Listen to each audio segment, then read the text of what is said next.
Hey, I'm Alex Radcliffe from Board Game Co., and I'm going to start off the bat and save you some time, and this is absolutely a hype video.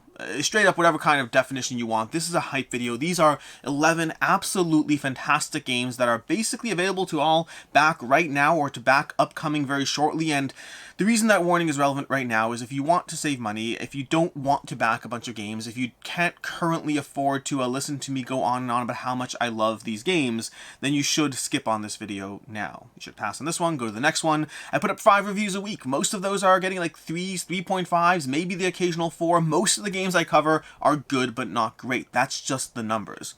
But at the end of the day, because I cover 5 a week, that also means that the few show up here and there that are highlights. A few show up that are absolutely games that stand out in one way or another, and these 10, some old, some new, 11, these 11, we'll talk about it. These 11 games, some of them old, some of them new, some of them with reprint campaigns, some of them with campaigns that are currently active, some of them with upcoming campaigns. These are all absolutely fantastic. Asterisk, in my opinion, obviously. Timestamps down below if you want to jump to any relevant section. I'm going to jump through these, but again, there are links. I'm going to throw links down below as well to the campaigns that are currently active. These are fantastic games, absolutely fantastic games. Let's go ahead and start off the bat with the 2 that I combined because they didn't fit the criteria for this list. The criteria for this list for me, the video I was putting together are 10 games that are currently available or shortly available to back that I think are amazing. Not good, not really good, not okay, not 3s, not 3.5s, not 4s, 4.5s or above was my criteria for this list. Games that are absolutely fantastic was criteria number 1. Criteria number 2 is that they are available to back now or upcoming. I may have said that one already. Whatever it is. 2 of these don't fully fit their criteria, but I'm going to combine them, which first of all is Canvas. Canvas is delightful. Canvas is a delightful game that I really appreciate, and right now you can get the newest Kickstarter, the newest expansion for the game, as well as all the original content for the game. You can get this on Kickstarter right now. If you're watching this video, click that link down below. You can go ahead, you can get that. They're available right now. I highly recommend checking it out. The only reason this doesn't fit the criteria for this list is this is more of a 4 to me. I really like it. It's a great game, but it doesn't hit that 4.5, not quite yet. And so, as good as it is, it's a little bit of a half a point on this list. I only got to 9 that fit the first 2 criteria. So Canvas is fantastic. I'll have a link to the Kickstarter down below. But generally, this is a game that is highly accessible. This is a great accessible game that you can dive into it. You can teach your friends. You can get it up and running. You can play it. Your friends can play it. You can all enjoy it. Some of you going strategically. Some of you just trying to build the nicest portrait. You're trying to overlay cards with different scoring criteria. And so you're grabbing cards, you're drafting cards from this row and trying to be mindful of how pretty the cards look, which is what some people are being mindful of, or just how they all score as you combine the different scoring criteria of the game, try to build the nicest photo, take into account the 2 expansions they have as well. But honestly, the base game as is great if you want to go budget on this one and just get this. Canvas is fantastic. It's one of the better gateway games I have in my collection. From there, the other half of one that makes up this point is Marvel Zombies. Not this Amazon copy over here, but you can still late pledge for Marvel Zombies. I think. I'm pretty sure you can still late pledge it. Maybe you can't. I might be wrong with this one. But I just played Marvel Zombies Heroes Resistance. I finally caved and bought this on Amazon and dove into this one. I'll have more coverage of it at some point. And while I do not think this is as good as its bigger brother, it doesn't have the amount of content, the amount of variability. I've gone into this one. I do like it, but the other Marvel Zombies is better. That's going to be the other half of the equation here, if you can late back it, which again, I forgot to actually check if you could late back it, so this may be just Marvel Zombies Heroes Resistance, which you can get on Amazon. But I'm combining these 2. Marvel Zombies, to me, is the best Zombicide game, and I always have to remind people of this. Whenever Zombicide games have come out in the past, I have not always been like, and that's the best one ever, and that's the best one ever. The sad reality is that if you hype everything and everything's the best one ever, you do eventually lose some of your credibility. So I can go on record saying that Marvel Zombicide 2nd Edition and Zombicide Wild West Undead or Alive, both those I really enjoyed and did not think they were better than Black Plague. It took Marvel Zombies and the major changes that Command made to the system, to the gameplay of, like, the core gameplay changes the most in Marvel Zombies compared to ever any Zombicide game until this point, and I like those changes as well as liking the IP. Marvel Zombies to me is the best in the Zombicide system and a game really worth checking out. From there, we go to the other 9. The other 9 all fall into that category that I mentioned already. 4.5 or higher for me, out of 5 by the way, out of 10 would be a little awkward. And then additionally being available to back now or upcoming. And let's just jump around over these, and starting off we have CoraQuest. CoraQuest, I'm going to go with this one as first, only because this one is the lowest personally rated for me. For my own personal rating of what I'm personally looking to enjoy, this is the lowest down the list. But if you're taking into account of who the target audience is, which is a family-friendly dungeon crawler, CoraQuest is absolutely fantastic. A great family game that, again, I do think you have to be looking for a family-friendly dungeon crawler. I do not think this holds up if you're just comparing it to, I don't know, pick any Massive Darkness or Sword and Sorcery. This is not that exact level. But if you're looking for something that is family-friendly, that is entertaining, that gives you a good experience that you can play with your children, that you can enjoy yourself, and it's just charming and just dripping with charm in so many different ways, with the art drawn by kids, all garified up, CoraQuest is going to have, as of right now, you can go to the link down below, whatever it is, I'll have links to all these things, including a Marvel Zombies that you may or may not be able to late pledge. But CoraQuest is available with the expansion currently on Kickstarter. Again, you do have to be family friendly here and there, so my hype goes down a notch because of the target audience, but an absolutely incredible game. I highly recommend CoraQuest. From there, let's go into one that's coming up shortly, that isn't actually even out yet. Roleplay Adventures. Roleplay Adventures is going to have Gullpax's Adventure coming to Kickstarter soon. And I haven't actually had a chance to review this yet because I'm still going through it, although honestly I've played it enough by now that I probably could and probably should give a review for this one. But if you want to skip that review, you could, because I'll tell you right now that I think Roleplay Adventures is absolutely fantastic. What my rating will be, well, you can go ahead and watch the review for that, but I guess clearly a 4.5 or above, we have that. But Roleplay Adventures is one of the better story games I've played. One of the best story games I've played. It's basically a choose-your-own-adventure game with a degree of dice manipulation, taken from the role player, but with a different system behind it. But the choose-your-own-adventure is incredible. The sense of variability in the game is incredible. The fact that I have gone through these adventures so far and just been so impressed with how many different branching storylines there are, with the ability to interact with the world that they give you in so many different ways with such everlasting consequences. This game gives you a high degree of just gameplay replayability. This is one of those few games where, even as I'm going through it right now, I'm questioning, do I get rid of it when I'm done? Because I kind of want to play it again at some point because there's so many aspects of the game that I haven't encountered. There's so many major core storylines that I haven't progressed down. This game is vast in what it offers you while giving you a fun and challenging dice manipulation puzzle at the same time. I've really been enjoying both the story and the gameplay. The gameplay is lighter. It's kind of restricted. Mechanically speaking, the gameplay is restricted to dice manipulation, to gathering various cards, upgrades, and then spending those on the various tools you need to manipulate dice. It's limited to that. That's all it is. If you just are here for the gameplay, just get Roleplayer. You don't need Roleplay Adventures. Just go ahead and skip the whole Adventures thing. I do like Adventures better than Roleplayer, even mechanically, but either way, there's plenty of better games if you're looking for a pure mechanically driven game. I think it's good what it does mechanically, but it's good. When you combine a good system with a great story as well, a good story. I won't even say it's a great story either. A good story, but a great sense of adventure. A great sense of adventure that really gives you that choose your own is present in every single thing you do. Roleplay Adventures is absolutely fantastic, and you can get this and the expansion, Gullpax's Adventure, on Kickstarter soon. I'll have a link to that down below. From there, we have an active ongoing campaign right now, which is Mosaic. Mosaic is one that I was high on Mosaic when I first played it, and that has not changed as I've continued to dive into this copy that showed up. I've also started playing it solo, which is something I never did with the original game back when I was on Kickstarter the first time around, but Mosaic gives you simple and accessible civilization building, although really it's just tableau building. The whole civ thing, the whole 4X, it's all abstracted. Don't expect that walking into this. Expect a game where every single turn you take one action out of 8 possible actions, and it's quick and it's fast, and you generate resources, and you buy an idea, you buy some technology, you go ahead and spread some cities around the board, put some military down. You're just taking actions again and again and again as you build up a tableau. Mosaic was fantastic when I first played it, and it's continued to be fantastic for me, although I think it does depend on what you are looking for out of the experience. I think if you're looking for a 4X game, pass on this one. If you're looking for something that gives you Terraforming Mars Lite is the way I compare it. I think this gives me Terraforming Mars Lite. It's faster, it's simpler, it's easier to get up and running. It is a beast of a table. You may want to skip on the big box and just get a retail copy. That's a different conversation entirely. This is not a cheap game, but it is a fantastic game. Mosaic is fun, simple tableau building at a high price point, but giving you an excellent experience when you're done with it. Again, available like the rest of these on Kickstarter soon or whatever. Links down below. But then we'll have another one on Kickstarter. And again, we have just a whole pile of gigantic boxes here. This is Oathsworn Into the Deepwood. Oathsworn Into the Deepwood, which is one that I do have a review for this one, but Oathsworn Into the Deepwood is the way I titled my review is it may arguably be the best game according to Board Game Geek rankings, or ratings, not rankings, as of right now. Because right now, if you filter for anything over 500 ratings, any game that has over 500 ratings on Board Game Geek, from those games, Oathsworn is the highest rated.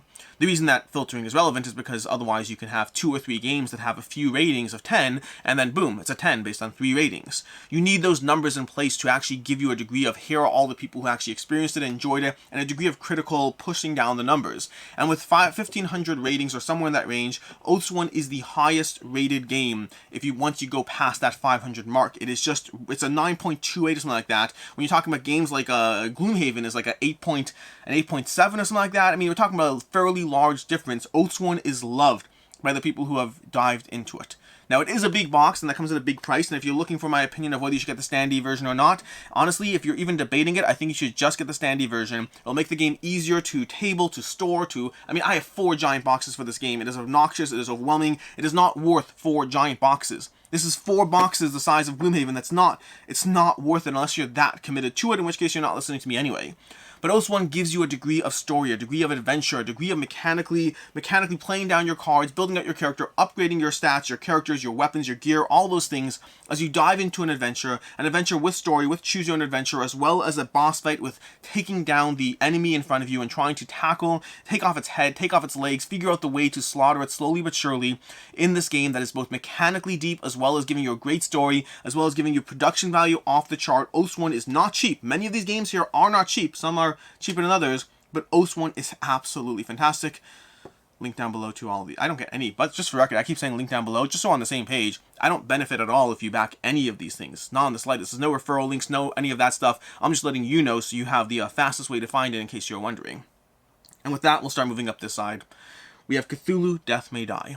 CMON's highest rated game. Not necessarily highest ranked game, because you might be like, Blood Rage is ranked higher. No, Blood Rage is ranked higher.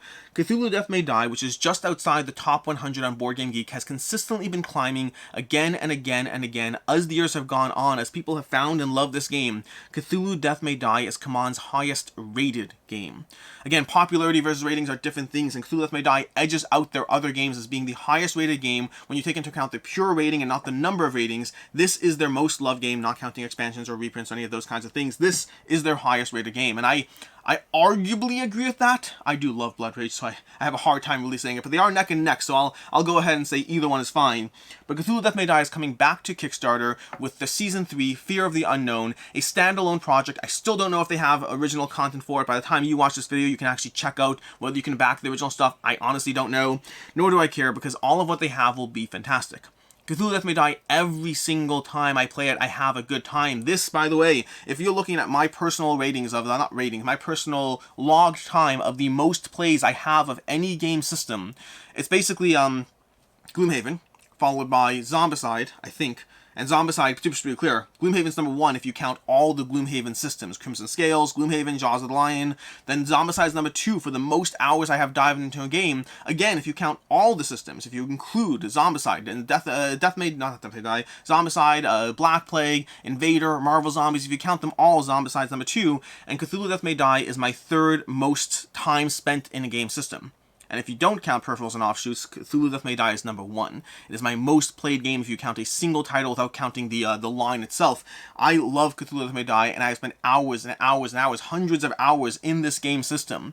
Dozens and dozens and dozens of plays going through scenario after scenario. I've played scenario 1 like 8 times in this game that gives you a scenario and an elder one, and you pair them up and you put everything down on the board, and then you approach the adventure in front of you as you level up your characters, as you embrace the madness. I just put out a review on my channel. You can check that out. Yes, if you've watched my channel enough, you know that I love Death May Die, but I've never officially reviewed the game, and I finally did because of the active Kickstarter.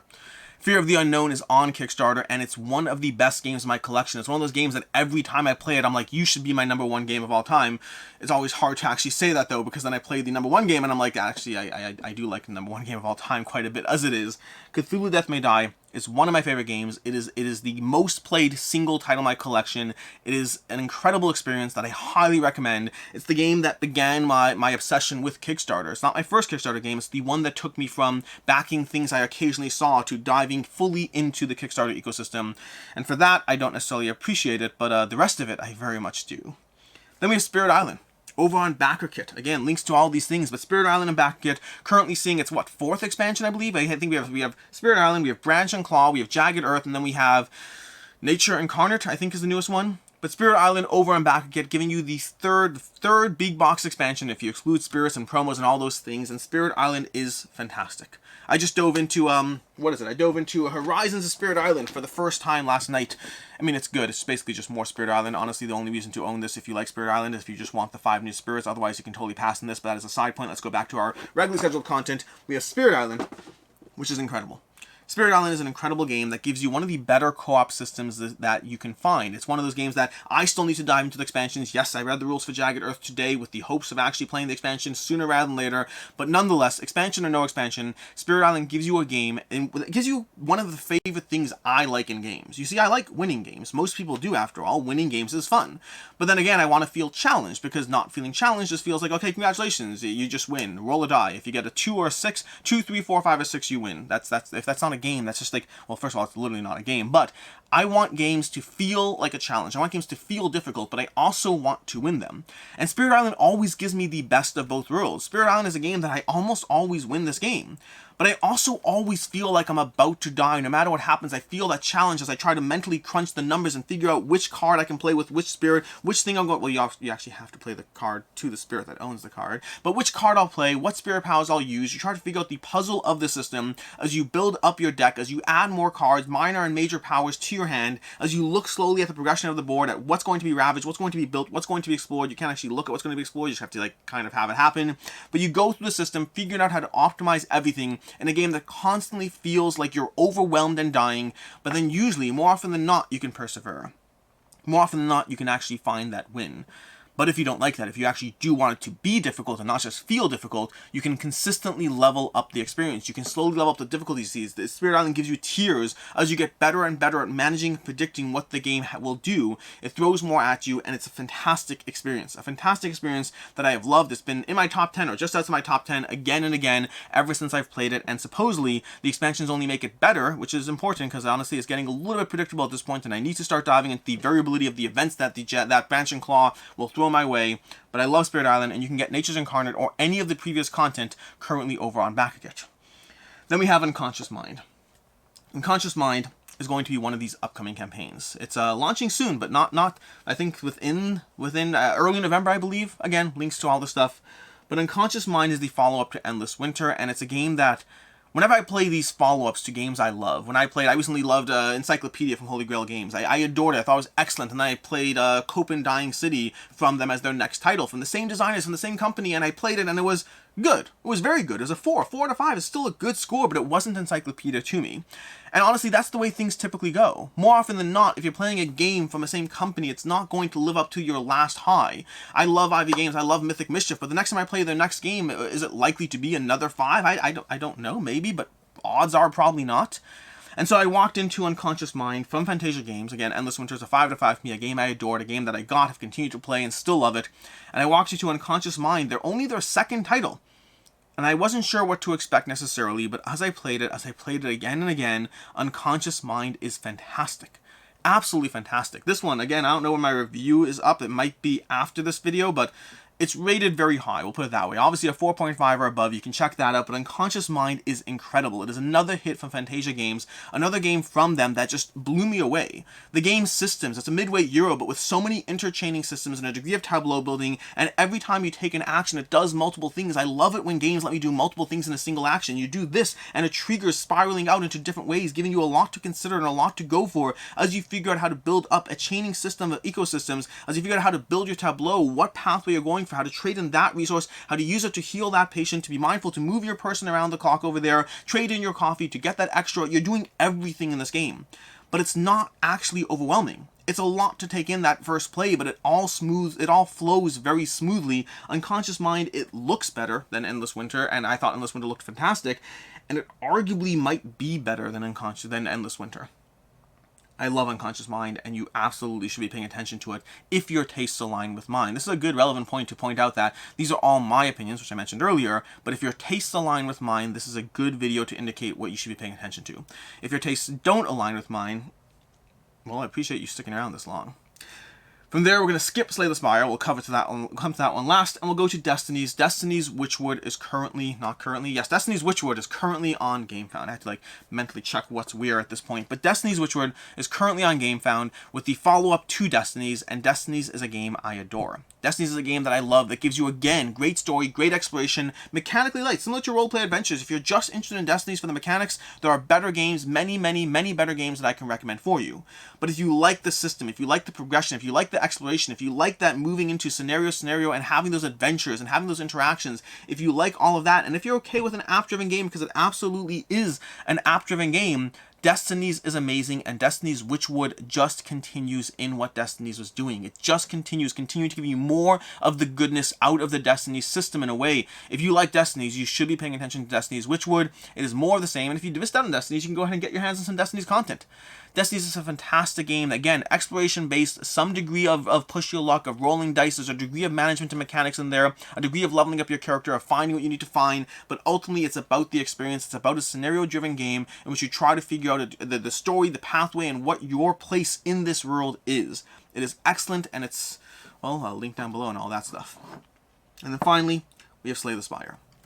Slay the Spire is one that I talked about this a while ago when I first dove into it. This is one of those games that's supposed to be launching soon for over a year now. I believe April of 2021 was, I believe, when it was supposed to originally launch, and it's been pushed off and pushed off and pushed off. And it's a shame because that's just more time that you should have been... I wish you had had your hands on this. If you like Slay the Spire, you should play Slay the... For those who don't understand what that sentence... I was going to say, if you like Slay the Spire, you should play Slay the Spire. For those who don't understand that sentence, Slay the Spire is a video game. It's a video game on Steam, which you should get. If you like board games, get Slay the Spire. It is a deck builder. It's a great... It's amazing. It's an amazing game. It's one of my favorite video games. It is just, it merges the world of video games and board games in a way that is absolutely enjoyable to go through every single time. You can play a story at a time. You can just go through a match here and there. Whenever you have a few minutes here and there, you can play it. It's available on multiple apps. Again, no links or referrals. Or, I mean, it might be links, but there's no referrals or commission, anything like that. It's just a great game that you should definitely get your hands on. And then Contention Games managed to capture the feel of Slay the Spire in the board game. This absolutely compromises, make no mistake. Again, you can check out my video content on this when you have a chance. It's not, videos, reviews, not up yet. But absolutely, there are compromises. There are things that are slightly lost or things you have to manage yourself to a degree. But at the end of the day, it gives me Slay the Spire in an analog form, which I love. It gives you cooperative play, which I adore. And it gives me the game that feels like Slay the Spire. I don't think this will ever beat the amount of hours I have sunk into Slay the Spire. I just don't think that will ever happen, but I am thrilled with this implementation of the video game, and I think it captures the feel very solidly in a way that I'm just happy with this. I've had a chance to dive into this multiple times since this prototype has arrived, and I'll be continuing to dive into it more. It's just a good system. It's just a good system that I do recommend you give it a shot when you can, because if you like Slay the Spire, you should get Slay the Spire. And that's it. These are the 10 games, or 11-ish, because Canvas and Marvel Zombies together. These are 11 games that I very highly recommend. I cover a lot of games on this channel, but ultimately, if you really want the best of the best, top 10 lists are the ways to go. The top 100 games of all time, watching videos like that, are often the best way to get a really good feel of not what's good, not what's okay, not what's better than average, but the things that really stand out to whoever you're watching. Whether it's myself, whether it's Dice Tower, whether it's Board Game Coffee, Quackalope, whoever you're watching, whichever channel you are currently watching, pay attention to their top 10 list. Pay attention to the ones that they pick when they have to pick from other games. These games are absolutely fantastic. I highly recommend each and every one of these, and I'm sorry for the money that this video costs you. If you get anything here, but I do think you probably should. In any case, and until next time, I'm Alex Radcliffe from Board Game Co. I hope you found this video helpful, and as always, I hope you have a good one.